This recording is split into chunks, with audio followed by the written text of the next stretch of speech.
Mi esposa compraba en línea constantemente y me hacía pagar por ello porque decía que era su terapia. Devolví todo, incluyéndola a ella. Así que mi esposa Teresa y yo llevábamos casados 8 años, y a ella siempre le había gustado ir de compras. Pero cuando llegó la pandemia y descubrió las compras en línea, se convirtió en una verdadera adicción. Los paquetes llegaban a diario, a veces 15 en un solo día. Hacía que los entregaran en casa de su hermana, en nuestra casa, en casa de su mamá, en cualquier lugar para ocultar el volumen de cajas. Yo tenía 2 trabajos para pagarlo todo, doblando turnos y llegando agotado, mientras ella se quedaba en casa alegando que estaba construyendo una carrera de influencer que nunca se materializó. Tenía 11 seguidores y 5 eran miembros de su familia. Todas las tarjetas de crédito estaban al tope. Ella había abierto tarjetas a mi nombre sin decírmelo. Cuando llegaban los estados de cuenta, ella decía que comprar era su terapia y que yo debía apoyar su salud mental. De verdad me dijo que comprar cosas en línea liberaba dopamina y que era básicamente un tratamiento médico necesario. Pasaba 6 horas al día deslizando el dedo en aplicaciones de compras. Tenía cuentas en 40 sitios diferentes. Se sabía cada venta nocturna de Liverpool, cada código de cupón, cada oferta de reembolso, pero nunca buscaba el mejor precio. Simplemente compraba lo primero que veía.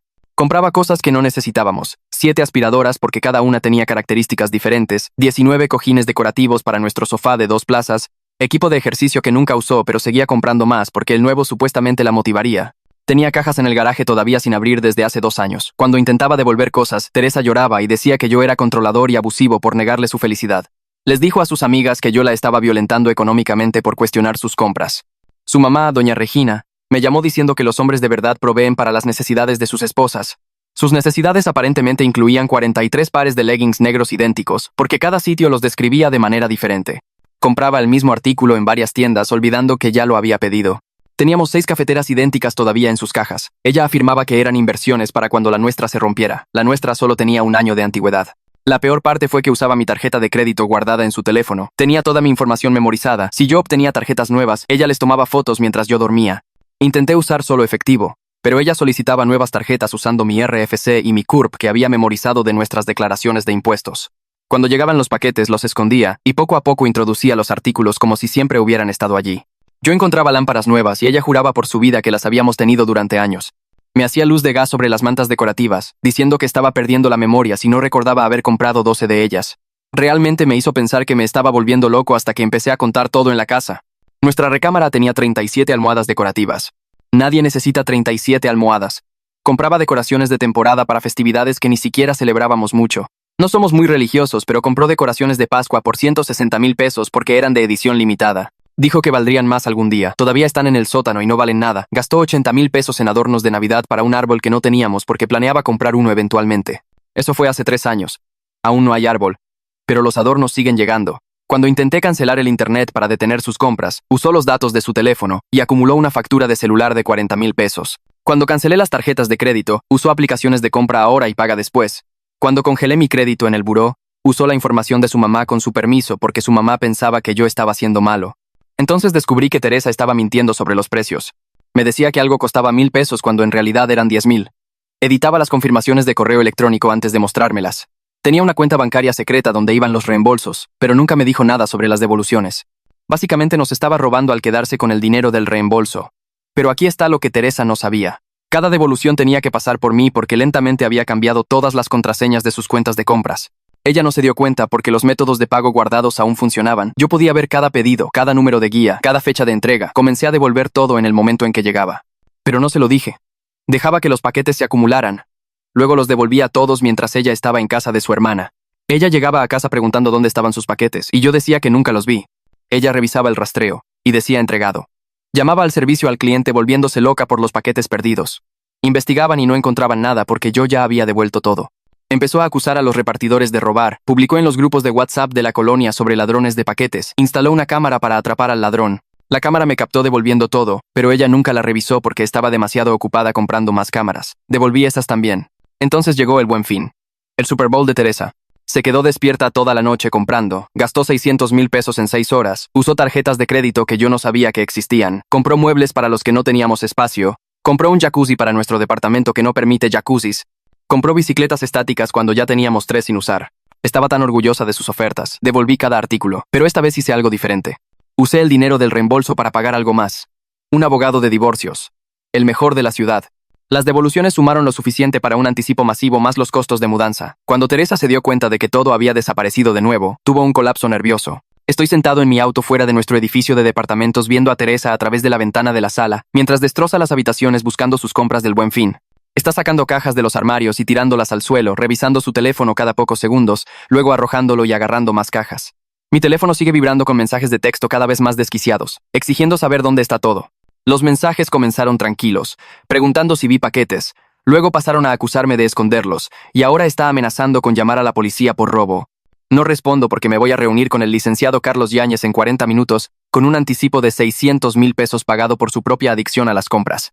La observo durante otros 5 minutos mientras llama a lo que debe ser servicio al cliente, caminando de un lado a otro con una mano agitándose en el aire. Luego arranco el auto y conduzco a la dirección que me dio Carlos, dejando mi teléfono en silencio en el portavasos donde continúa iluminándose con sus llamadas. La oficina de Carlos está en una pequeña plaza comercial entre un salón de uñas y un contador. Nada lujoso, pero sus reseñas decían que es despiadado protegiendo a sus clientes. La sala de espera tiene muebles baratos y revistas viejas, pero no me importan las apariencias en este momento. La recepcionista me dice que pase directo al fondo, y encuentro a Carlos en un escritorio cubierto de carpetas y libros de leyes. Tiene quizás 50 años, canas y lentes de lectura, vistiendo un traje que ha visto días mejores. Le muestro todo. Los estados de cuenta de las tarjetas de crédito, las cuentas secretas, las tarjetas que abrió a mi nombre, capturas de pantalla de sus confirmaciones de correo electrónico editadas, donde cambió 10,000 pesos a 1,000 pesos. Él extiende todo sobre su escritorio, estudiando cada documento cuidadosamente, tomando notas en un bloc legal amarillo. Mira la documentación durante 10 minutos sin decir nada mientras yo me siento allí, tratando de no moverme nerviosamente. Finalmente se quita los lentes y me mira. Dice que este es el caso más claro de violencia económica que ha visto en años. El fraude está documentado, el engaño es obvio y el alcance es masivo. Me pregunta si estoy absolutamente seguro sobre el divorcio, porque una vez que presentemos la demanda, no hay vuelta atrás fácil. Le digo que nunca he estado más seguro de nada en mi vida. Carlos explica que, en nuestro estado, la deuda incurrida sin el conocimiento o consentimiento del cónyuge no se comparte automáticamente, especialmente cuando hay fraude involucrado. Dice que solicitaremos el divorcio citando infidelidad financiera y pediremos que Teresa sea responsable de la deuda que creó. Me advierte que nunca es limpio, y probablemente terminaré con algo de deuda de todos modos porque estamos casados por bienes mancomunados, y algunos jueces ven toda la deuda marital como compartida. Pero con tanta evidencia de fraude y engaño, tenemos un caso sólido para hacer que ella asuma la mayoría. Me explica lo que sucederá a continuación, el proceso de presentación, el periodo de espera, las respuestas probables de su abogado si consigue uno. Estima que esto tomará de 4 a 6 meses si ella coopera, más tiempo si pelea. Firmo el acuerdo de representación, y dice que tendrá los papeles redactados para mañana. Me dice que documente todo a partir de este punto. Cada compra que haga, cada amenaza que emita, cada intento de manipulación. Salgo de su oficina sintiéndome más ligero de lo que me he sentido en años, como si finalmente hubiera tomado el control en lugar de solo reaccionar a su caos. Cuando finalmente llego a casa esa noche, Teresa está rodeada de cajas vacías que ha sacado del garaje, revisando frenéticamente su teléfono y llamando a números de servicio al cliente. Hay cartón por todas partes, materiales de embalaje esparcidos por el suelo, y tiene su laptop abierta con múltiples sitios de compras. Ni siquiera levanta la vista cuando entro, solo grita que alguien debe haber hackeado todas sus cuentas porque todo aparece como devuelto. Está al teléfono con lo que suena como Amazon, exigiendo que investiguen las devoluciones no autorizadas en su cuenta. Dejo mis llaves y le digo que tenemos que hablar. Finalmente se enfoca en mí, con el rímel corrido por su cara de tanto llorar, su cabello hecho un desastre por pasarse las manos. Veo el momento en que se da cuenta de que algo ha cambiado fundamentalmente. Entorna los ojos y termina su llamada sin despedirse. Me pregunta dónde he estado y por qué no la estoy ayudando a averiguar quién nos está robando. No respondo la pregunta, solo le digo que se siente porque necesitamos tener una conversación seria. Le digo que he estado devolviendo todo durante meses y usé los reembolsos del Buen Fin para contratar a un abogado de divorcios. Las palabras salen calmadas y medidas, sin ira ni emoción, solo hechos. La cara de Teresa pasa primero por el shock, su boca se abre pero no sale ningún sonido. Luego incredulidad mientras sacude la cabeza diciendo que estoy bromeando, que esto no es gracioso. Luego rabia mientras se levanta y comienza a gritar que no tenía derecho a devolver sus compras. Y luego directo a la manipulación mientras comienza a hiperventilar y decir que estoy tratando de matarla quitándole su mecanismo de defensa. Me agarra del brazo rogándome que no haga esto, prometiendo que buscará ayuda, jurando que dejará de comprar. Las promesas salen rápidas y desesperadas. Irá a terapia, cerrará todas sus cuentas, conseguirá un trabajo real, lo que yo quiera. Pero he escuchado estas promesas 100 veces antes, y he terminado de creerlas. Retiro mi brazo y le digo que los papeles le llegarán pronto, y que probablemente debería conseguir su propio abogado. Ella se derrumba en el sofá llorando, diciendo que la estoy abandonando cuando más me necesita. Teresa cambia de táctica y saca su teléfono para llamar a su madre, poniéndolo en altavoz para que pueda escuchar a doña Regina gritándome por ser un monstruo controlador. La voz de Regina llena el departamento, aguda y furiosa, llamándome con cada insulto que se le ocurre. Dice que los verdaderos hombres apoyan a sus esposas a través de luchas de salud mental, no las abandonan. En minutos su hermana Claudia también está llamando, luego su papá Ignacio, todos gritando uno sobre otro acerca de cómo estoy abandonando a mi esposa cuando necesita apoyo. Ignacio intenta ser la voz de la razón, diciendo que deberíamos ir a consejería, que el divorcio es extremo. Claudia está llorando y rogándome que reconsidere. Regina simplemente sigue gritando sobre qué terrible esposo soy. Los dejo despotricar durante 5 minutos, escuchando sus acusaciones y viajes de culpa, sintiendo nada más que alivio de que me estoy alejando de todo esto. Luego cuelgo a mitad de la frase mientras Regina todavía está hablando. Le digo a Teresa que voy a dormir en la habitación de visitas esta noche, y que necesita mantenerse alejada de mí. Me sigue por el pasillo rogando y llorando, pero cierro la puerta y la bloqueo, escuchándola colapsar contra ella al otro lado.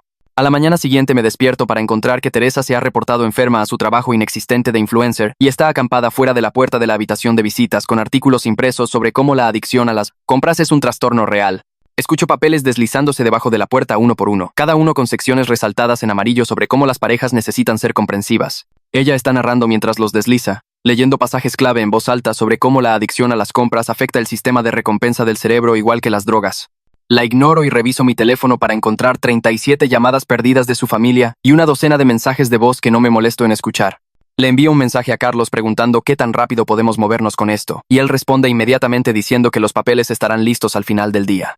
Me ducho en el baño de visitas y me visto para el trabajo, mientras Teresa continúa su presentación fuera de la puerta. Cuando finalmente la abro para irme, ella está sentada en el suelo rodeada de trabajos de investigación impresos, mirándome con una esperanza desesperada. Paso por encima de ella y me dirijo a la puerta principal sin decir nada. Voy al trabajo, y mi jefe nota que me veo fatal, así que termino contándole a Gabino toda la historia en la sala de descanso. Gabino ha estado con la empresa por 15 años, y siempre nos hemos llevado bien pero nunca hablamos realmente de cosas personales. Pero hoy necesito contarle a alguien que no sea parte del caos. Le expongo todo mientras bebemos el terrible café de la oficina. La adicción a las compras, el fraude, las devoluciones, el divorcio. Gabino escucha sin interrumpir, asintiendo ocasionalmente, y cuando termino me dice que se ha divorciado 2 veces.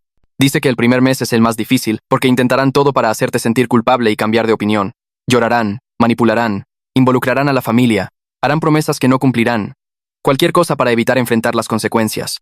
Me dice que me mantenga fuerte y no deje que sus lágrimas me hagan dudar de mi decisión. Entonces Gabino me ofrece su habitación extra si necesito salir rápido. Dice que su hija se mudó el año pasado y el espacio está simplemente acumulando polvo. Le agradezco, y le digo que tal vez le tome la palabra pronto. Carlos me envía un mensaje a media tarde diciendo que los papeles de divorcio están listos, y pregunta si quiero que sean entregados por un notificador judicial o si los entregaré yo mismo. Elijo al notificador porque sé que si se los entrego a Teresa directamente, pasará horas tratando de manipularme para que los rompa. Llorará y rogará y hará imposible simplemente dejar los papeles e irme. Carlos dice que lo arreglará, y alguien se los entregará mañana en el departamento mientras yo esté en el trabajo. Me siento aliviado sabiendo que no tendré que estar allí para ese momento. No tendré que ver su cara cuando se dé cuenta de que esto realmente está sucediendo.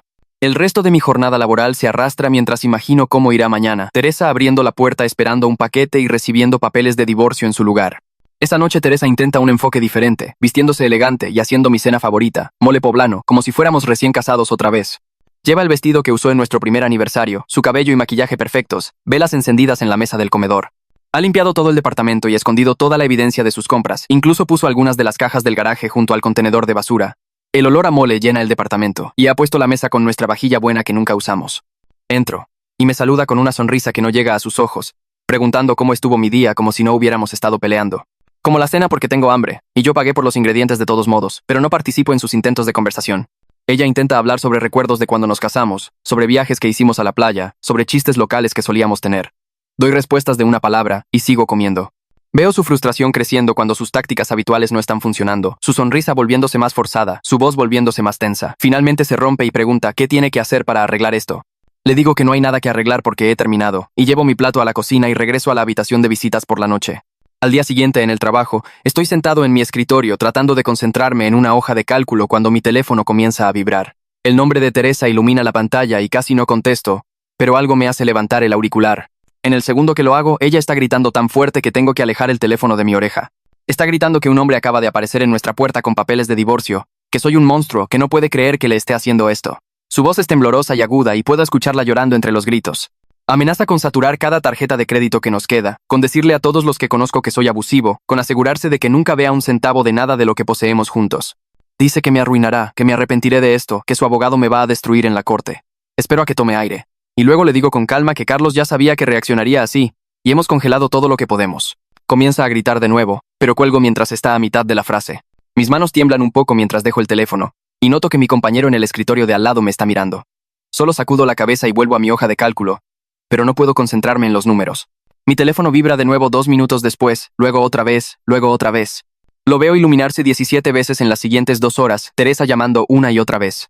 Finalmente bloqueo su número alrededor de la hora de la comida y obtengo quizás 10 minutos de paz antes de que mi teléfono suene desde un número diferente. Contestó pensando que podría ser Carlos, pero es Claudia. Su voz es más suave que la de Teresa, pero igual de desesperada. Me ruega que reconsidere, diciendo que Teresa está teniendo un colapso total y no ha dejado de llorar desde que el notificador se fue. Claudia me dice que Teresa ya ordenó 120,000 pesos en cosas en una tarjeta de crédito que yo ni siquiera sabía que existía, que está perdiendo el control, que me necesita. Le digo a Claudia que ella ayudó a empeorar esto al dejar que Teresa usara su dirección para entregas secretas todos estos años. Digo que tal vez este colapso es exactamente lo que Teresa necesita para finalmente enfrentar la realidad en lugar de que todos la protejan de las consecuencias. La voz de Claudia se tensa y dice que estoy siendo cruel, pero le digo que estoy siendo honesto por primera vez en años. Me cuelga y bloqueo su número también. Cuando llego a casa esa noche, entro e inmediatamente veo a Ignacio y doña Regina sentados en mi sofá con Teresa entre ellos. Los ojos de Teresa están rojos e hinchados y no me mira. Ignacio se levanta y me hace un gesto para que me siente en el sillón frente a ellos como si esta fuera su casa en lugar de la mía. Dice que necesitan hablar, que están aquí porque están preocupados por ambos. Regina tiene su brazo alrededor de Teresa que está mirando al suelo. Ignacio hace la mayor parte de la plática, su voz calmada y razonable como si estuviera mediando una disputa comercial. Dice que el divorcio es extremo, que lo que Teresa necesita es apoyo y terapia, no abandono. Habla sobre los votos matrimoniales y trabajar a través de los problemas y cómo todos tienen luchas. Regina asiente y agrega que debería ser más comprensivo con la salud mental de Teresa. Me siento allí escuchando durante unos 10 minutos mientras Ignacio explica todas las razones por las que debería darle a Teresa otra oportunidad. Luego me levanto y camino a la habitación de visitas donde he estado guardando una carpeta. Regreso, me siento y la abro. Empiezo a leer números en voz alta. La deuda total, que ahora es de más de 2,400,000 pesos. La tarjeta de crédito que abrió a mi nombre sin permiso, con fechas y números de cuenta. Las compras sobre las que mintió, mostrándoles los precios reales junto a lo que ella me dijo que costaban. La cuenta bancaria secreta donde guardaba el dinero de los reembolsos, con historiales de transacciones. Leo cada número clara y lentamente. Regina intenta interrumpir diciendo que esto no es apropiado, que estoy avergonzando a Teresa. Pero sigo leyendo. Saco estados de cuenta bancarios e informes de crédito y los pongo en la mesa de centro. Les muestro pruebas de que Teresa destruyó nuestro futuro financiero. Que esto no son solo compras, sino fraude y robo y años de mentiras. La cara de Ignacio cambia a medida que reviso cada documento. Su boca se tensa y la expresión razonable desaparece. Mira los números, realmente los mira. Y veo que se da cuenta de que esto no es lo que pensaba que era. Teresa comienza a llorar más fuerte, diciendo que la estoy humillando frente a sus padres, que estoy siendo cruel. Les digo que necesitan ver la verdad de lo que han estado permitiendo todos estos años antes de sermonearme sobre ser solidario. La cara de Regina está pálida y sigue sacudiendo la cabeza como si no pudiera creer lo que está viendo. Ignacio toma uno de los estados de cuenta de la tarjeta de crédito, el que muestra una tarjeta abierta a mi nombre el mes pasado. Sus manos tiemblan ligeramente mientras lo sostiene. La intervención se desmorona cuando Ignacio le pregunta a Teresa directamente si realmente abrió tarjetas de crédito a mi nombre sin mi permiso. Su voz es tranquila y cuidadosa. Teresa mira al suelo y no responde al principio. Regina interviene diciendo que yo debería haber estado prestando más atención a nuestras finanzas, que esto es en parte mi culpa por no monitorear mejor las cosas, pero Ignacio le dice a su esposa que deje de hablar. Dice que han empeorado esto al siempre tomar el lado de Teresa, al darle dinero sin hacer preguntas, al actuar como si sus compras fueran inofensivas. Regina comienza a discutir, pero la voz de Ignacio se vuelve firme de una manera que nunca he escuchado antes. Dice que ellos permitieron esto y necesitan aceptarlo. Teresa está llorando en sus manos ahora, sus hombros temblando. Ignacio me mira y dice que ahora entiende por qué estoy haciendo esto. Regina ayuda a Teresa a levantarse y la envuelve en sus brazos. Se dirigen hacia la puerta e Ignacio se queda atrás por un segundo. Pone su mano en mi hombro y dice que lo entiende ahora, pero espera que de alguna manera podamos solucionarlo. No digo nada y él sigue a su esposa e hija afuera. Esta noche saco 2 maletas del armario y empiezo a empacar. Tomo ropa, mi laptop, documentos importantes, lo básico. Teresa se sienta en la cama mirándome sin decir nada. Dejó de llorar, pero su cara está inexpresiva y cansada. Empaco metódicamente, doblando camisas y enrollando calcetines, y ella solo mira. Cuando cierro la segunda maleta y saco mi teléfono para enviarle un mensaje a Gabino, Teresa finalmente se mueve. Se levanta y se para frente a la puerta de la recámara bloqueándola. Dice que si me voy estoy demostrando que nunca la amé realmente. Su voz es plana y vacía. Le digo que la amé lo suficiente como para trabajar en 2 empleos durante años financiando su adicción. Digo que el amor no significa dejar que alguien te destruya. Ella no se mueve, así que tomo suavemente sus hombros y la muevo a un lado. Ella no se resiste, simplemente da un paso al lado como una marioneta. Recojo ambas maletas y salgo. La habitación extra de Gabino es pequeña, solo con una cama individual y una cómoda, pero está limpia y tranquila. Dejo mis maletas y me siento en la cama, y me doy cuenta de lo cansado que estoy. Gabino toca y entra con sábanas limpias y toallas. Me dice que me tome todo el tiempo que necesite para resolver las cosas, que su hija no se mudará de regreso pronto. Le agradezco y me deja solo.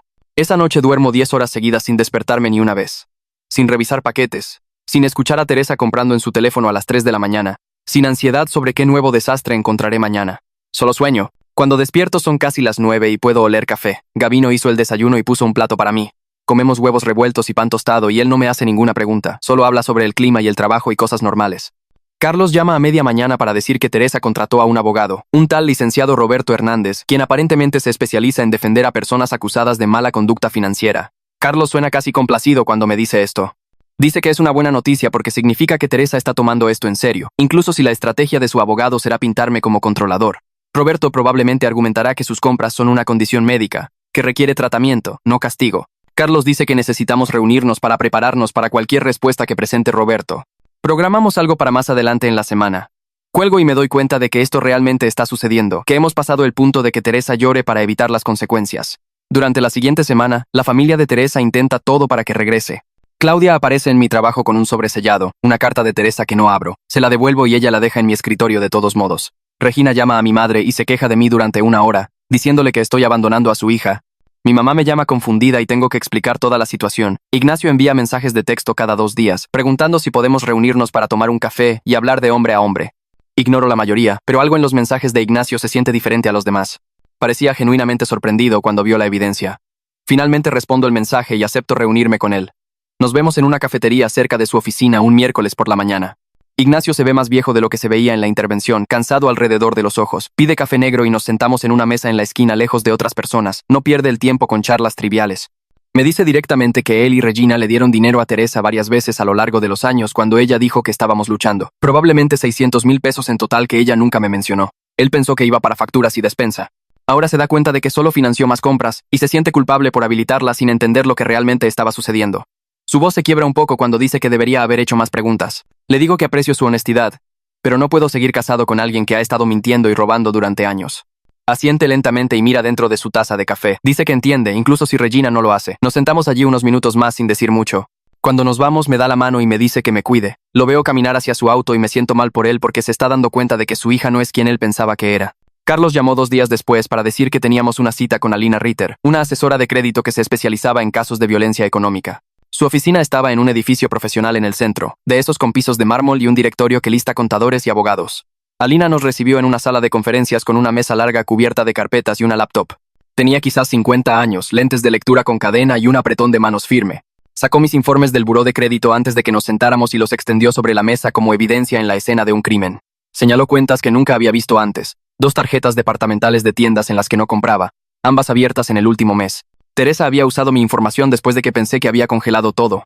Alina trazó su dedo por columnas de números, sumando en silencio, y cuando levantó la vista su expresión me dijo que era peor de lo que pensaba. La deuda total era de más de 2,400,000 pesos, sin contar la hipoteca y los préstamos del auto.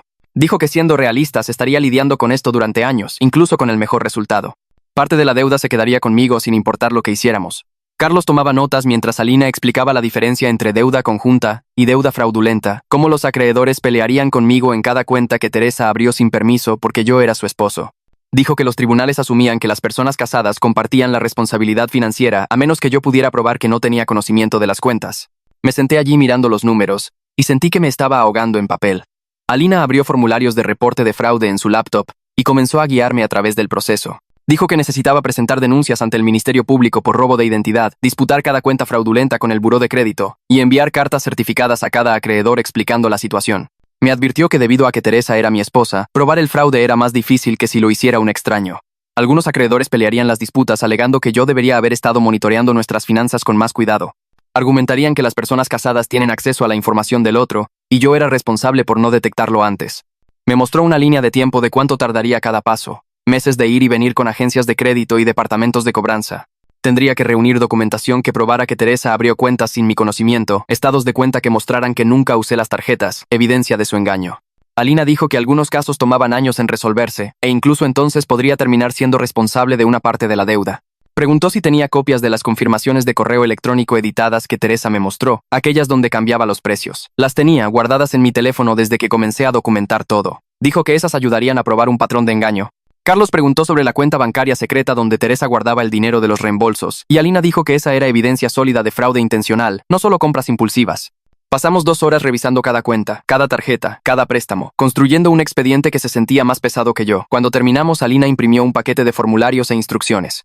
Dijo que la llamara cuando tuviera preguntas, porque tendría preguntas. Salí de su oficina sintiéndome abrumado por cuánto trabajo tomaría desenredar este lío, como si Teresa hubiera hecho nudos en mi vida financiera que tomaría años deshacer. 3 días después, Carlos me reenvió una carta del licenciado Roberto Hernández, el abogado de Teresa. Eran 6 páginas en papel membretado oficial, llenas de terminología psicológica y argumentos legales. Roberto afirmaba que Teresa sufría de trastorno de compra compulsiva, una condición de salud mental reconocida, y que yo estaba al tanto de sus luchas pero no le conseguí ayuda. La carta incluía una declaración de un terapeuta que Teresa aparentemente vio 2 veces el año pasado, quien la diagnosticó con ansiedad y depresión. No había mención de adicción a las compras en las notas del terapeuta, solo declaraciones generales sobre estrés y estado de ánimo. Roberto argumentó que Teresa no debería ser considerada la única responsable de la deuda incurrida debido a una enfermedad mental no tratada. Citó estudios sobre el trastorno de compra compulsiva y cómo afectaba el juicio y el control de los impulsos. La carta me pintaba como un esposo negligente que vio a su esposa caer en la adicción sin intervenir, luego la castigó por estar enferma. Me hacía sonar cruel y controlador. Roberto dijo que Teresa estaba dispuesta a aceptar la responsabilidad por su condición y entrar en tratamiento, pero que la deuda debería compartirse equitativamente, porque yo también me beneficié de las compras. Leí la carta 2 veces y sentí que me subía la presión arterial. Carlos me llamó después de que tuve tiempo de digerirla y dijo que no me preocupara, que Roberto estaba haciendo su trabajo tratando de crear simpatía. Programamos una reunión para elaborar nuestra respuesta. Carlos y yo pasamos una tarde en su oficina revisando cada pieza de evidencia que había recolectado. Construimos una línea de tiempo mostrando cómo Teresa ocultó sistemáticamente sus compras, abriendo cuentas a mi nombre sin permiso, mintiendo sobre los precios, editando confirmaciones de correo electrónico y manteniendo el dinero de los reembolsos en una cuenta secreta. Carlos dijo que la enfermedad mental no excusaba el fraude y necesitábamos mostrar que Teresa sabía que su comportamiento estaba mal porque lo ocultaba activamente. Si realmente no podía controlarse, ¿por qué llegó a tales extremos para engañarme? ¿Por qué hizo que entregaran paquetes en múltiples direcciones? ¿Por qué editó recibos y mintió sobre los costos? Esas no eran las acciones de alguien que carecía de control de impulsos. Eran las acciones de alguien que sabía exactamente lo que estaba haciendo y no quería ser atrapada. Redactamos una carta de respuesta señalando que Teresa solo afirmó que comprar era terapia cuando fue confrontada, no antes. Ella nunca buscó ayuda para una adicción, nunca me dijo que estaba luchando. En cambio, robó mi identidad, abrió tarjetas de crédito y mintió durante años. La cuenta bancaria secreta probaba que ella entendía el concepto del bien y el mal porque escondía la evidencia. Carlos incluyó copias de los correos electrónicos editados, capturas de pantalla de sus múltiples direcciones de entrega y estados de cuenta que mostraban la cuenta secreta. Escribió que, si bien simpatizábamos con cualquiera que luchara con problemas de salud mental, esos problemas no le daban a alguien el derecho de cometer fraude y robo de identidad. La carta tenía 8 páginas, y desmantelaba el argumento de Roberto pieza por pieza. Carlos dijo que Roberto era bueno en su trabajo, pero la evidencia de engaño intencional era demasiado fuerte para que la defensa de enfermedad mental funcionara completamente. Podría crear cierta simpatía con un juez, pero no borraría lo que Teresa hizo. 2 semanas después de mudarme, mi teléfono sonó desde un número desconocido. Casi no contesto, pero algo me hizo levantar el auricular. Era Claudia llamando desde el teléfono de una amiga. Dijo que Teresa había dejado de comer y solo estaba comprando en línea constantemente, que había ordenado más de 400,000 pesos en cosas en la última semana. Sus padres estaban enloqueciendo. Regina estaba amenazando con internar a Teresa.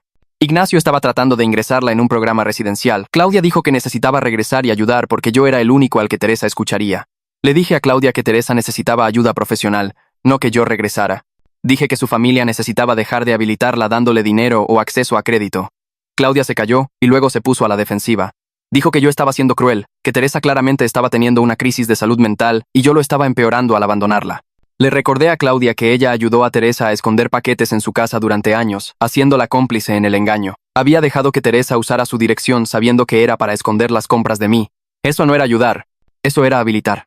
Le dije que la verdadera ayuda significaba enfrentar las consecuencias, no evitarlas. Teresa necesitaba tocar fondo antes de cambiar. Claudia dijo que yo no tenía corazón, y colgó. Me quedé mirando mi teléfono por un minuto, y luego me sentí bien por mantener mi límite en lugar de correr de regreso a arreglar las cosas como siempre hacía antes. Carlos llamó una semana después para programar una sesión de mediación con Roberto.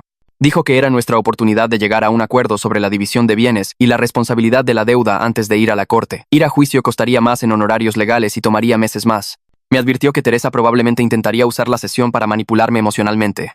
Lloraría, se vería terrible, me haría sentir culpable. Necesitaba mantenerme enfocado en los hechos y los números sin importar lo que ella dijera. Pasamos 2 horas preparándonos, repasando cada documento y cada argumento anticipado.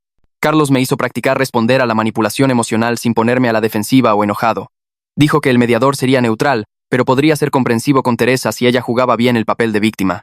Necesitábamos presentar nuestro caso con calma y dejar que la evidencia hablara por sí misma. Carlos había organizado todo en una carpeta con pestañas, cada sección probando un aspecto diferente del engaño de Teresa. Dijo que lo dejara hacer la mayor parte de la conversación, pero que estuviera listo para responder preguntas directamente si el mediador preguntaba. Repasamos escenarios posibles hasta que me sentí preparado para lo que Teresa pudiera lanzarme. La sesión de mediación estaba programada para un jueves por la mañana en un edificio de oficinas neutral. Llegué temprano y me senté en mi auto tratando de calmar mis nervios. Carlos apareció y entramos juntos. La mediadora era una mujer de unos 60 años llamada Bárbara, que explicó el proceso mientras esperábamos a Teresa y Roberto. Cuando llegaron, no estaba preparado para lo mal que se veía Teresa. Había perdido al menos 7 kilos y tenía ojeras oscuras bajo los ojos. Su ropa le colgaba y su cabello estaba recogido en un chongo desordenado. Comenzó a llorar en el momento en que me vio, no sollozos dramáticos sino lágrimas silenciosas que corrían por su cara. Bárbara ofreció pañuelos y le dio a Teresa un minuto para componerse. La mediadora fue profesional, pero pude notar que simpatizaba con la angustia obvia de Teresa. Veía a una mujer con dolor y podía sentir su inclinación a ver esto como un caso triste de enfermedad mental en lugar de violencia económica. Roberto comenzó presentando a Teresa como una víctima de su propia química cerebral que necesitaba tratamiento y apoyo, no castigo. Habló sobre el trastorno de compra compulsiva y cómo Teresa estaba ahora en terapia intensiva. Dijo que ella asumía toda la responsabilidad por su condición y quería enmendar las cosas. Entonces Carlos comenzó a hablar. Recorrió la línea de tiempo metódicamente, mostrando cómo Teresa ocultó sistemáticamente sus compras durante años. Presentó la evidencia de mentiras sobre los precios, las cuentas fraudulentas, la cuenta bancaria secreta donde guardaba el dinero de los reembolsos. Mostró las confirmaciones de correo electrónico editadas y las múltiples direcciones de entrega. Explicó que Teresa sabía que su comportamiento estaba mal porque lo ocultaba activamente. Esto no eran compras impulsivas, era un engaño calculado. Carlos habló con calma, dejando que los documentos contaran la historia. Vi la expresión de Bárbara cambiar a medida que se daba cuenta de que esta no era solo una mujer que no podía controlarse. Esta era alguien que había cometido fraude y robo de identidad durante años mientras mentía a su esposo. La simpatía no desapareció, pero se volvió más complicada. Hicimos una pausa para el almuerzo después de 2 horas de presentaciones. Carlos y yo fuimos a una tienda de tortas cruzando la calle y dijo que iba mejor de lo esperado.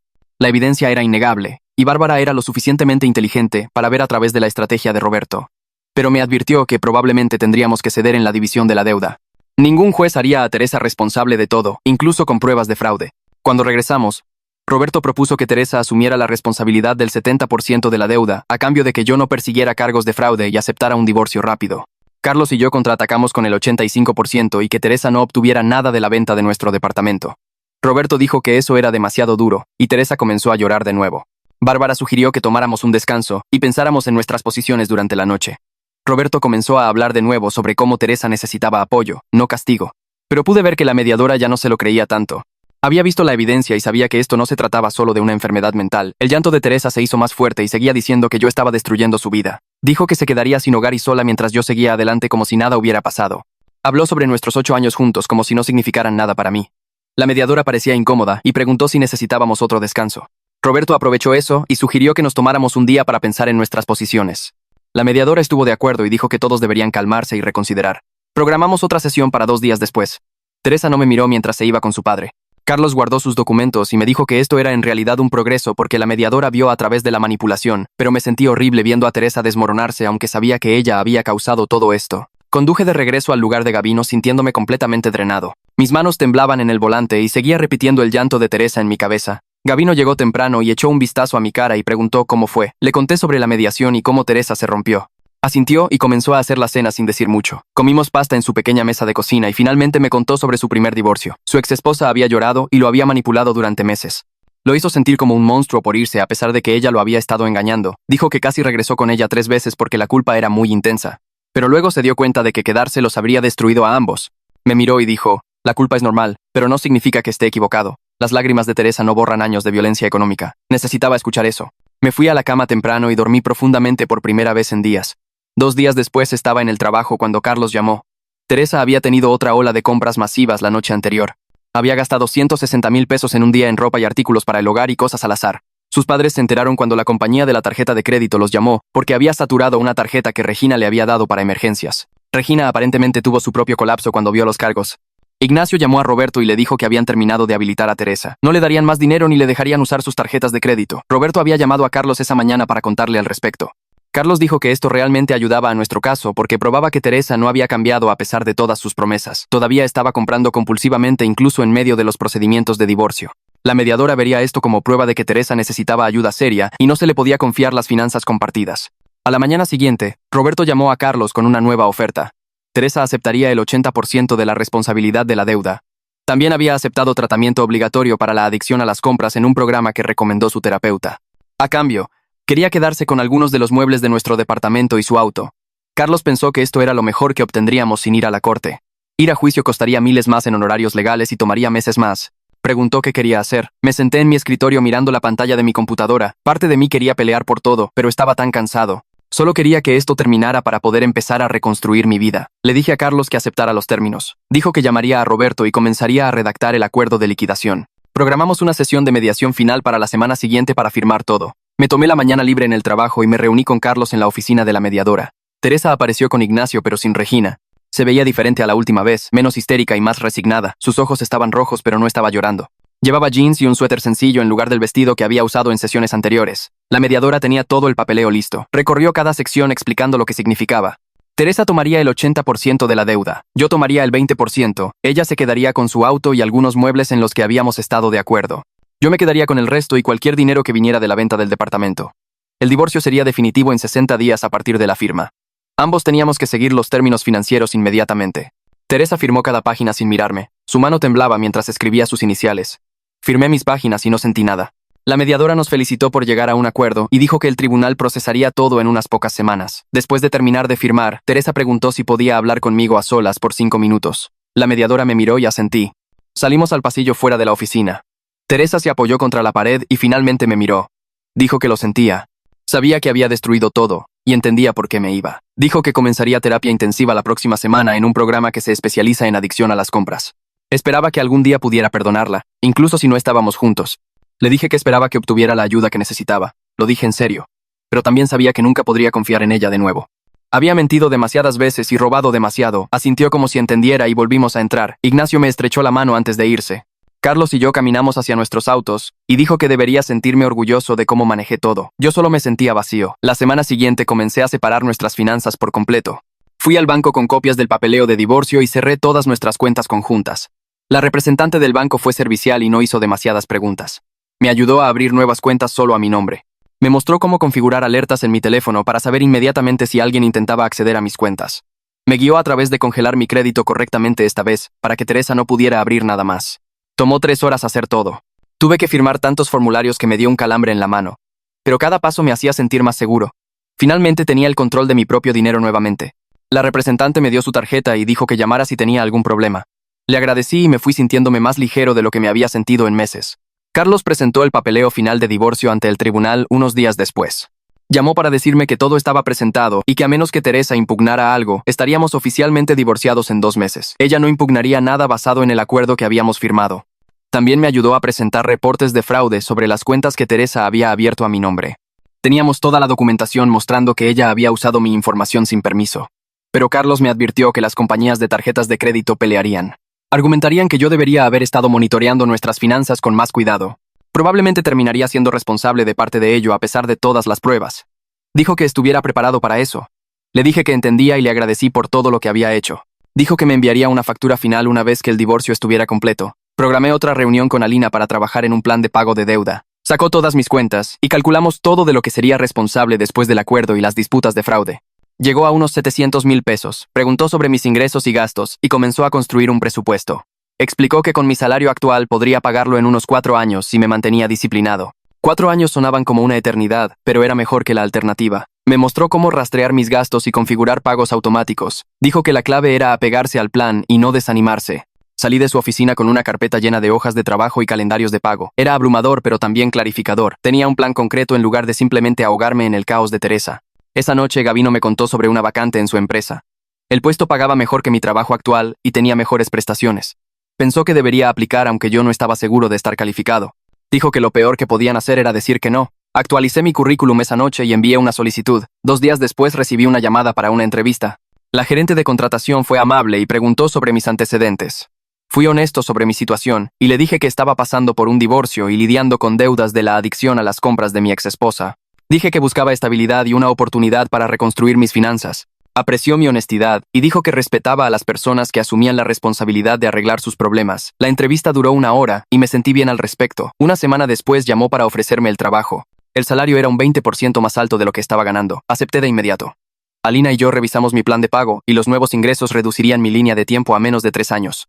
Las cosas finalmente comenzaban a mejorar. Entré a la oficina de mi jefa el lunes por la mañana y di aviso en mi trabajo actual. Parecía sorprendida porque había estado allí durante 4 años y nunca me había quejado. Le dije que obtuve una mejor oportunidad y trabajaría mis 2 semanas.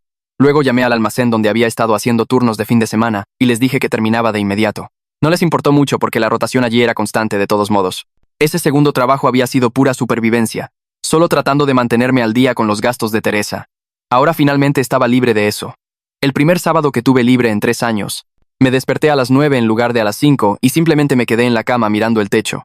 Sin alarma, sin correr para checar tarjeta, sin cargar camiones durante 8 horas. Se sentía mal de alguna manera, como si estuviera olvidando algo importante. Gabino me envió un mensaje preguntando si quería ir a comer, y me di cuenta de que realmente podía decir que sí. Nos encontramos en un lugar de hamburguesas cerca de su casa, y se rió cuando le conté sobre mi extraña mañana. Dijo que tomaría un tiempo acostumbrarse a tener un horario normal de nuevo.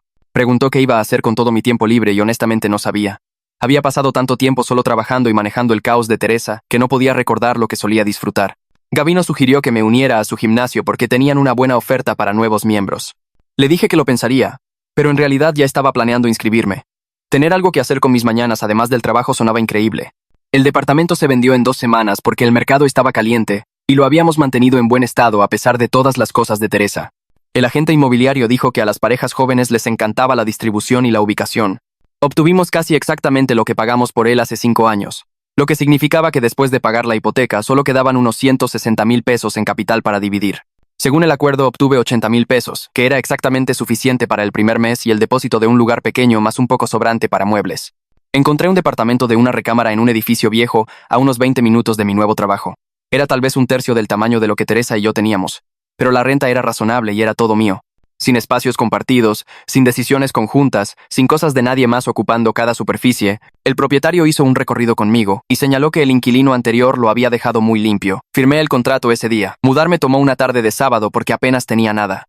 La mayoría de nuestros muebles habían sido compras impulsivas de Teresa y no quería nada de eso. Tomé mi ropa, mi laptop, la televisión de la habitación de visitas y algunos básicos de cocina. Gabino me ayudó a cargar todo en su camioneta e hicimos un solo viaje. El departamento se veía vacío con solo una cama, un sofá pequeño y una mesa plegable que había comprado en una tienda de descuento, pero se sentía limpio y simple de una manera que me hacía respirar más fácil. Sin cojines decorativos, sin equipo de ejercicio sin usar, sin cajas de cosas que nunca habíamos abierto. Solo espacio y silencio. Pasé la noche acomodando mis pocas pertenencias y pidiendo pizza. Gabino se quedó a cenar y vimos un partido en mi televisión. Dijo que el lugar tenía buena vibra y estuve de acuerdo. Era el primer espacio que tenía que se sentía mío en años. Claudia me llamó 3 semanas después de que me mudé. Casi no contesto porque había terminado con la familia de Teresa y su drama. Pero algo me hizo levantar el auricular. Empezó a hablar rápido, disculpándose por ayudar a Teresa a esconder paquetes en su casa y por no ver lo mal que se habían puesto las cosas. Dijo que había estado yendo a reuniones de Al-Anon porque su terapeuta lo sugirió. Aparentemente tenía sus propios problemas con habilitar a miembros de la familia y necesitaba trabajar en ellos. Escuché sin decir mucho. Me dijo que Teresa estaba en terapia ambulatoria intensiva 3 días a la semana y había estado sobria de compras durante 3 semanas. Iba a grupos de apoyo para compradores compulsivos y realmente parecía comprometida a recibir ayuda. Le dije a Claudia que me alegraba que Teresa estuviera mejor, pero necesitaba distancia de toda su familia mientras averiguaba mi propia vida. Claudia dijo que entendía y respetaba eso. Preguntó si podía reportarse ocasionalmente solo para hacerme saber cómo iban las cosas y dije que tal vez en unos meses necesitaba espacio primero. Me agradeció por escuchar y dijo que esperaba que yo estuviera bien. Después de colgar me sentí raro. Parte de mí estaba aliviado de que Teresa estuviera recibiendo ayuda. A otra parte de mí ya no le importaba porque no era mi problema. Decidí no pensar demasiado en ello y salí a correr en su lugar. El periodo de espera de 60 días terminó un martes de marzo. Me desperté esa mañana sabiendo que hoy era el día en que mi matrimonio terminaba oficialmente. Sin comparecencia ante el tribunal, sin escena dramática, solo papeleo siendo procesado en algún lugar de un edificio gubernamental. Carlos me envió un correo a las 10 con el decreto final adjunto. Me felicitó por lograrlo y me recordó que guardara copias de todo en caso de que Teresa violara los términos financieros del acuerdo. Guardé el archivo en 3 lugares diferentes e imprimí 2 copias. Una fue a una carpeta con todos mis documentos de divorcio. La otra fue a una caja de seguridad que había rentado en el banco. Me tomé un descanso largo para comer y fui a un buen restaurante en el centro. Me senté en la barra y pedí un corte de carne y una cerveza. El barman preguntó si estaba celebrando algo y dije que más o menos. No presionó por detalles. Comí despacio y observé a la gente pasar afuera. Parejas tomadas de la mano, padres con carriolas, gente de negocios en sus teléfonos. Todos viviendo sus vidas normales mientras la mía era completamente diferente de lo que había sido hace un año. Me sentí aliviado de que finalmente hubiera terminado. No más abogados, no más mediación, no más peleas por dinero. Pero también me sentí triste de una manera que no había esperado. 8 años de mi vida acababan de terminar con un correo electrónico y un PDF. Todos esos recuerdos y planes y esperanzas simplemente desaparecidos. Terminé mi cerveza y pagué la cuenta. Caminé de regreso al trabajo sintiendo que había cerrado una puerta que nunca podría volver a abrir. Ignacio llamó el martes siguiente. Vi su nombre en mi teléfono y consideré no contestar, pero decidí que bien podría escuchar lo que quería. Me dijo que Teresa había estado muy bien en terapia y quería que él pasara un mensaje. No iba a impugnar ninguna de las disputas de fraude con las compañías de tarjetas de crédito. Admitió que había abierto esas cuentas sin mi permiso y quería hacer lo correcto. Ignacio dijo que esto ayudaría mucho a mi caso porque las compañías verían que ella reconoció el fraude. Le agradecí por hacérmelo saber. Estuvo callado un minuto, luego dijo que estaba orgulloso de mí por mantener mis límites a través de todo. Admitió que deseaba haber hecho lo mismo con Teresa hace años en lugar de simplemente darle dinero cada vez que pedía. Dijo que él y Regina también estaban en terapia, tratando de entender cómo la habían habilitado durante tanto tiempo. Le dije que apreciaba eso y me alegraba que estuvieran recibiendo ayuda. Preguntó si podíamos mantenernos en contacto ocasionalmente, tal vez tomar un café cada pocos meses. Lo pensé y dije que seguro.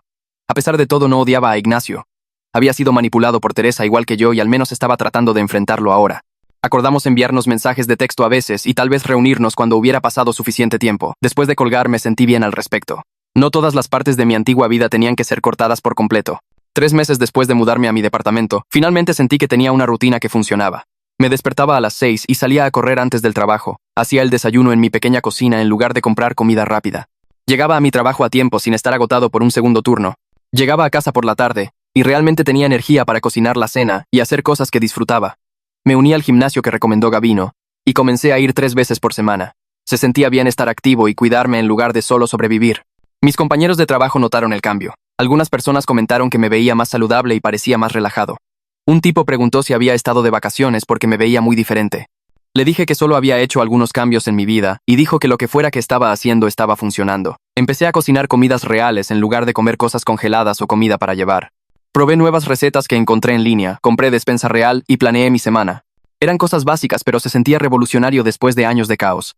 Incluso empecé a leer de nuevo, algo que no había hecho desde antes de casarme con Teresa. Me uní a un club de lectura que se reunía en una cafetería cerca de mi departamento.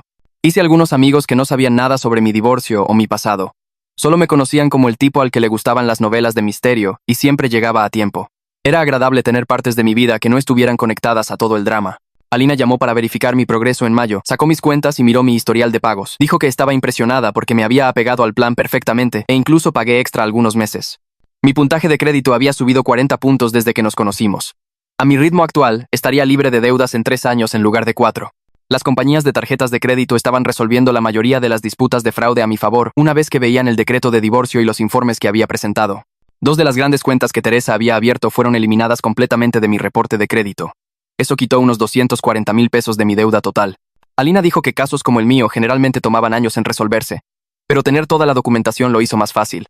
Me recordó que siguiera haciendo los pagos a tiempo y guardara las cartas de liquidación de cada compañía. Le dije que tenía todo un sistema de archivo ahora y se rió. Dijo que había avanzado mucho desde el tipo abrumado que entró por primera vez a su oficina. Programamos otra revisión para dentro de 6 meses. Después de la llamada, miré mi hoja de cálculo de presupuesto y me sentí orgulloso. Realmente estaba haciendo esto, arreglando el desastre que Teresa había hecho y construyendo algo estable. Llegó una carta del terapeuta de Teresa en junio. Estaba dirigida a mí en mi nuevo departamento, lo que significaba que Teresa debía haberle dado mi dirección.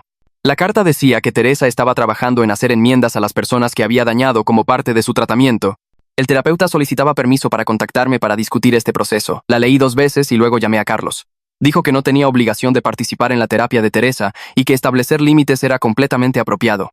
Le dije que me alegraba que Teresa estuviera recibiendo ayuda, pero necesitaba concentrarme en mi propia curación. Estuvo de acuerdo y dijo que enviaría una respuesta rechazando la solicitud. Me recordó que solo porque Teresa estuviera en terapia no significaba que yo le debiera nada. Su recuperación era su responsabilidad, no mía. Me sentí aliviado al escuchar eso. Parte de mí se había sentido culpable por no querer ayudar, como si estuviera siendo malo al negarme. Pero Carlos tenía razón. Había pasado años siendo solidario y complaciente, y casi me había destruido. No necesitaba hacerlo más. Carlos envió la carta esa semana. Nunca volví a saber del terapeuta. Gabino me invitó a una hora feliz del trabajo en julio. Casi digo que no porque usualmente me iba directo a casa después del trabajo. Pero me había estado sintiendo más social últimamente y decidí ir. El bar estaba lleno de gente de nuestra oficina y algunos de otras empresas en el edificio. Tomé una cerveza y hablé con algunos compañeros de trabajo que no conocía tan bien. Entonces Gabino me presentó a Abril, una gerente de proyectos que acababa de mudarse a la ciudad por trabajo. Tenía una sonrisa fácil y parecía genuinamente interesada cuando la gente hablaba. Terminamos en una cabina en la esquina, hablando durante casi 2 horas. Me contó sobre su mudanza y su nuevo trabajo. Le conté sobre el mío sin mencionar el divorcio. Hablamos de libros y películas y lugares a los que queríamos viajar. Cosas normales que se sentían refrescantes después de tanta pesadez. Era divertida e inteligente, y no se tomaba demasiado en serio. Cuando el grupo comenzó a irse, me pidió mi número. Se lo di sintiéndome nervioso, pero bien, como si tal vez estuviera listo para intentar conocer gente nueva otra vez. Gabino me lanzó una mirada cuando nos fuimos y le dije que se callara. Solo se rió y dijo que ya era hora. Abril y yo empezamos a enviarnos mensajes al día siguiente. Solo cosas casuales sobre el trabajo y planes de fin de semana. Preguntó si quería tomar un café ese sábado y dije que sí. Nos encontramos en un lugar cerca de mi departamento y hablamos durante 1 hora. Le dije que estaba recién divorciado y necesitaba tomar las cosas con calma. Apreció la honestidad y dijo que ella también salía de una relación larga. Acordamos que ambos estábamos en fases de reconstrucción y queríamos tener cuidado con lo que seguía. Sugirió que siguiéramos saliendo como amigos y viéramos qué pasaba naturalmente. Sin presión, sin expectativas, solo 2 personas conociéndose. Eso funcionó para mí. Tomamos café de nuevo la semana siguiente, luego cenamos la semana después de esa. Se sentía fácil y cómodo. Ella no hacía 1.000.000 de preguntas sobre mi ex ni intentaba arreglarme, simplemente aparecía y era ella misma. Me gustaba que tuviera su propia vida e intereses. No buscaba a alguien que la completara, solo a alguien con quien compartir cosas. Nos enviábamos mensajes la mayoría de los días y nos veíamos 1 o 2 veces por semana. Fue el comienzo más saludable de algo que había experimentado. 4 meses después de que el divorcio se hiciera definitivo, sonó el teléfono de mi escritorio mientras revisaba hojas de cálculo en el trabajo. La voz al otro lado se identificó como supervisora de una de las compañías de tarjetas de crédito, donde Teresa había abierto una cuenta a mi nombre. Me dijo que estaban cerrando el caso de disputa a mi favor y eliminando 300,000 pesos de mi responsabilidad porque la evidencia de fraude era clara. Me quedé allí atónito porque esta era la cuenta disputada más grande, la que pensé que sería más difícil de probar. Explicó que habían revisado el decreto de divorcio, los informes de fraude y la línea de tiempo de cuándo se abrió la cuenta, y determinaron que yo no tenía conocimiento ni consentimiento de los cargos. Le agradecí 3 veces antes de colgar e inmediatamente saqué mi hoja de cálculo de seguimiento de deuda. Con estos 300,000 pesos desaparecidos, mi deuda total restante bajó de 700,000 pesos a solo 400,000. Llamé a Lina de inmediato y contestó al segundo timbre. Le conté sobre la decisión y ella realmente celebró por teléfono. Programamos una reunión para el día siguiente para revisar mi plan de pago, y dijo que a este ritmo estaría libre de deudas en menos de 2 años en lugar de 4. Pasé el resto de la jornada laboral sintiéndome más ligero de lo que me había sentido en meses, revisando mi teléfono cada pocos minutos para asegurarme de que la llamada realmente había sucedido. Ese fin de semana le envié un mensaje a Abril preguntándole si quería cenar en algún lugar agradable en lugar de nuestros lugares informales habituales.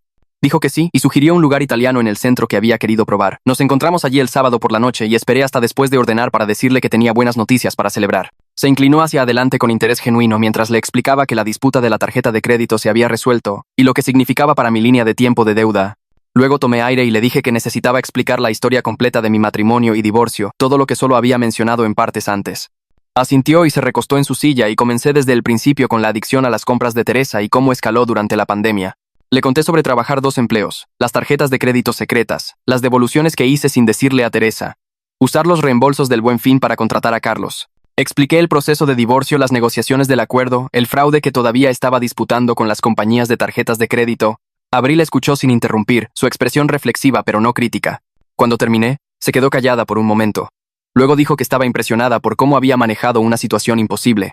Me dijo que mi honestidad sobre mi pasado en realidad la hacía confiar más en mí, no menos, porque mostraba que estaba dispuesto a ser real sobre mis errores y lo que había aprendido. Acordamos seguir viéndonos y dejar que las cosas se desarrollaran naturalmente sin presión ni expectativas. La cena se sintió fácil después de eso, como si hubiéramos cruzado alguna línea invisible hacia un territorio más profundo sin forzarlo. El martes siguiente, Gabino se detuvo en mi escritorio en el trabajo luciendo un poco incómodo. Preguntó si tenía 1 minuto y caminamos a la sala de descanso donde me dijo que su hija regresaba a la ciudad y necesitaría la habitación de visitas en aproximadamente 1 mes. Había estado esperando esto eventualmente ya que él había mencionado que ella estaba considerando reubicarse por una oportunidad de trabajo. Le dije que entendía completamente y apreciaba que me avisara. Honestamente, me sentía listo para vivir solo de nuevo después de meses de vida de roomie, aunque Gabino había sido genial dándome espacio. Esa noche comencé a buscar anuncios de alquiler en línea, filtrando por estudios y departamentos pequeños de una recámara que pudiera pagar, mientras me mantenía al día con mis pagos de deuda. La mayoría de los lugares eran demasiado caros o estaban en colonias peligrosas, pero después de 3 días de búsqueda, encontré un estudio en una zona decente que se ajustaba perfectamente a mi presupuesto. El edificio era viejo pero bien mantenido, y la unidad tenía buena luz natural y suficiente espacio para una persona comenzando de nuevo. Programé una visita para ese sábado y llevé a Abril conmigo para una segunda opinión. Caminó por el pequeño espacio revisando la presión del agua y la ubicación de los enchufes mientras yo hablaba con el propietario sobre los términos del contrato. Después de que se fue para dejarnos discutir en privado, Abril dijo que se sentía correcto para donde estaba en la vida y que la ubicación era conveniente tanto para mi trabajo como para su departamento. Firmé el contrato esa tarde sintiéndome orgulloso de lo lejos que había llegado del caos de mi matrimonio. El día de la mudanza llegó 3 semanas después en un sábado por la mañana. Abril apareció en casa de Gavino a las 8 con café y se ofreció a ayudar a cargar mi auto. No tenía mucho que mover ya que había dejado la mayoría de nuestras pertenencias compartidas con Teresa en el acuerdo de divorcio. Mis posesiones cabían en 4 cajas, 2 maletas y algunas bolsas. Gavino nos ayudó a llevar todo a mi auto y me dio un abrazo sólido antes de irnos, diciéndome que su puerta siempre estaba abierta si necesitaba algo. En el nuevo estudio, Abril y yo pasamos la tarde desempacando cajas y organizando muebles en el espacio limitado. Tenía buenos instintos sobre dónde debían ir las cosas e hizo que el proceso se sintiera colaborativo en lugar de como si estuviera tomando el control. Instalamos mi pequeño escritorio junto a la ventana, organizamos libros en la única estantería, colgamos mis pocas piezas de arte en las paredes. Para la noche, el espacio parecía vivido e intencional, cada artículo elegido y colocado con propósito. Abril pidió pizza, y comimos sentados en mi nuevo sofá, el único mueble que había comprado específicamente para este lugar. El estudio se sentía cómodo y manejable de una manera que mi departamento con Teresa nunca lo hizo, probablemente porque no había paquetes ocultos o aplicaciones de compras secretas drenando recursos. Abril no presionó para quedarse a dormir o insinuó pasar más tiempo allí, y aprecié su paciencia dejando que nuestra relación se desarrollara a su propio ritmo.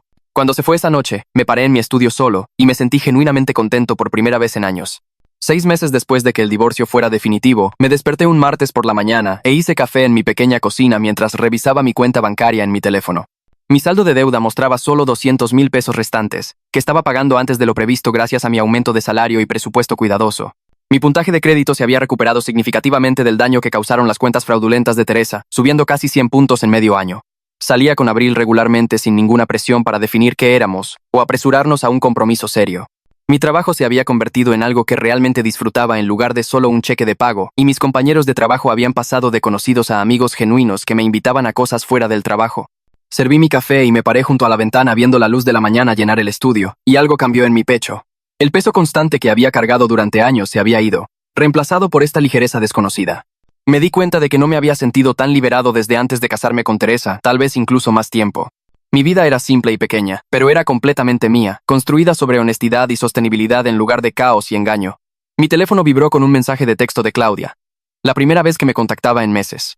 El mensaje decía que Teresa había estado sobria de compras durante 6 meses y estaba trabajando medio tiempo en una organización sin fines de lucro, viviendo con Ignacio y Regina mientras reconstruía su vida.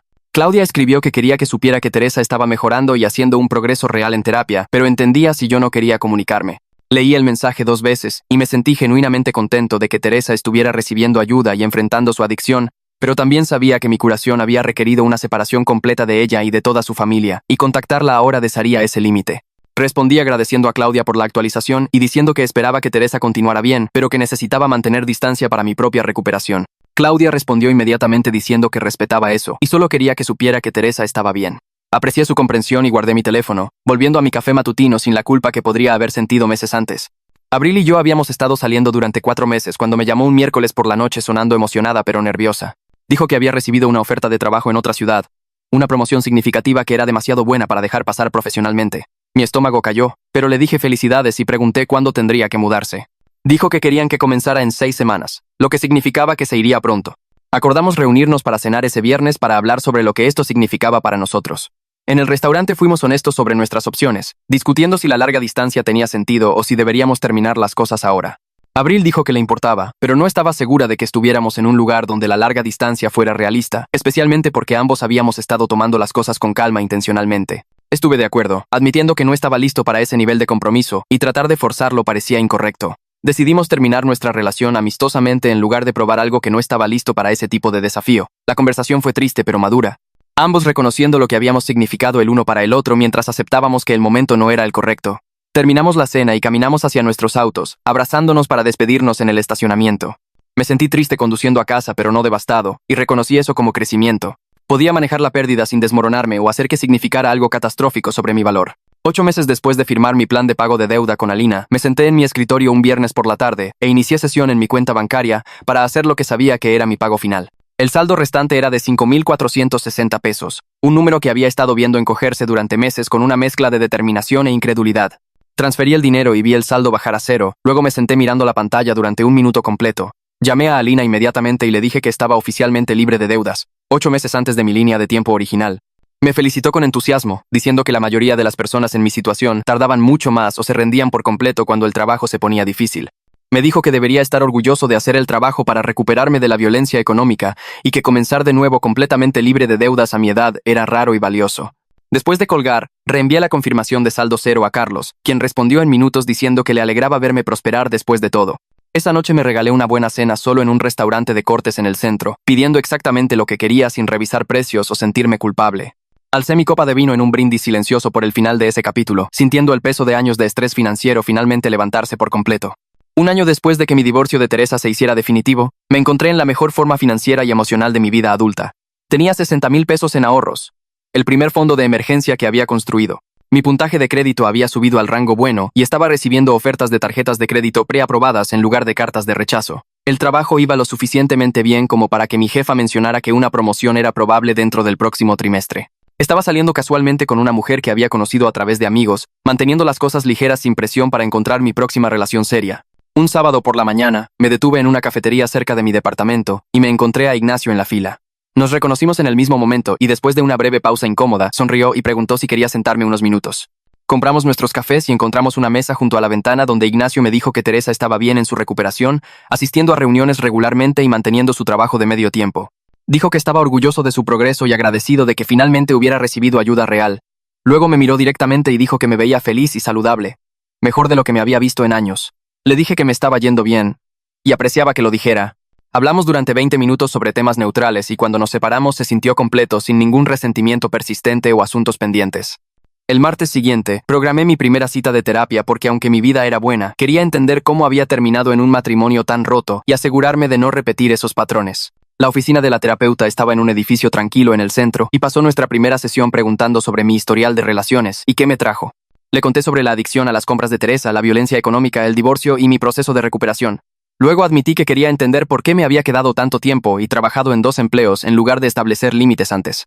Durante las siguientes sesiones, me ayudó a ver cómo había habilitado a Teresa sacrificándome en lugar de confrontar el problema directamente.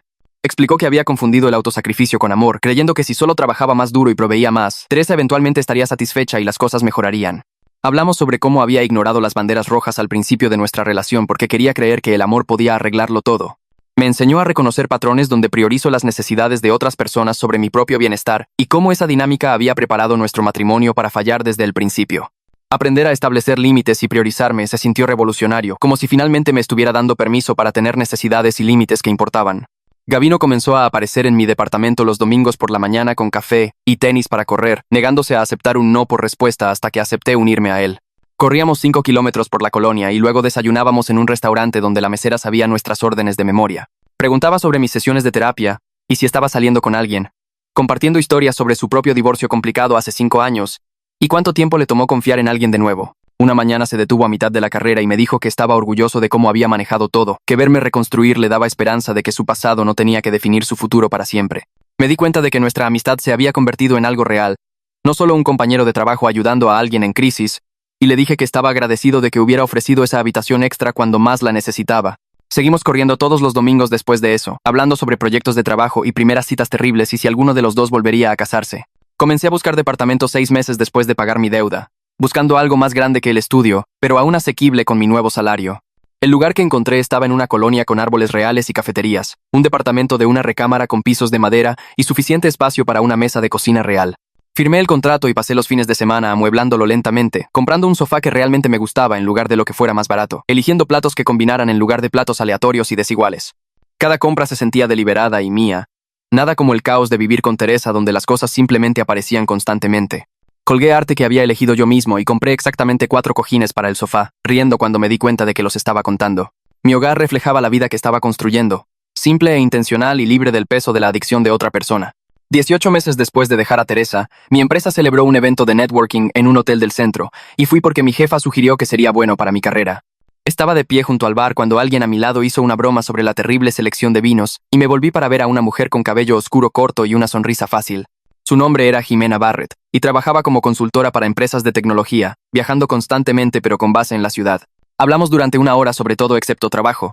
y me hizo reír más de lo que lo había hecho en meses, su humor agudo pero nunca malo. Le pedí su número antes de irnos, y me envió un mensaje al día siguiente sugiriendo cenar. En nuestra tercera cita, le conté sobre Teresa y la adicción a las compras y el divorcio, esperando que pusiera una excusa y desapareciera. En cambio, me agradeció por ser honesto y dijo que mi autoconciencia la hacía confiar más en mí, no menos. Comenzamos a vernos regularmente, y todo se sentía diferente desde el principio, construido sobre comunicación real en lugar de yo tratando de arreglar a alguien que no quería ser arreglado. 2 años después del divorcio, me desperté en mi departamento junto a Jimena y me di cuenta de que mi vida no se parecía en nada a como era cuando estaba casado con Teresa. Tenía una carrera que me desafiaba y pagaba bien, amistades con personas como Gabino que aparecían consistentemente, una relación con alguien que respetaba los límites y se comunicaba abiertamente. Mi puntaje de crédito era bueno, y tenía ahorros, y podía comprar cosas sin pánico o culpa. Lo más importante, tenía paz, del tipo que viene de saber lo que ya no aceptarás. Los años con Teresa me enseñaron cómo se ve la disfunción y lo fácil que es habilitar a alguien sacrificándote a ti mismo. No me arrepentí del matrimonio porque esas lecciones moldearon en quien me convertí, pero estaba agradecido cada día de estar libre de ese caos. Estaba construyendo algo real y sostenible bajo mis propios términos, y por primera vez en años, sentía que estaba exactamente donde debía estar.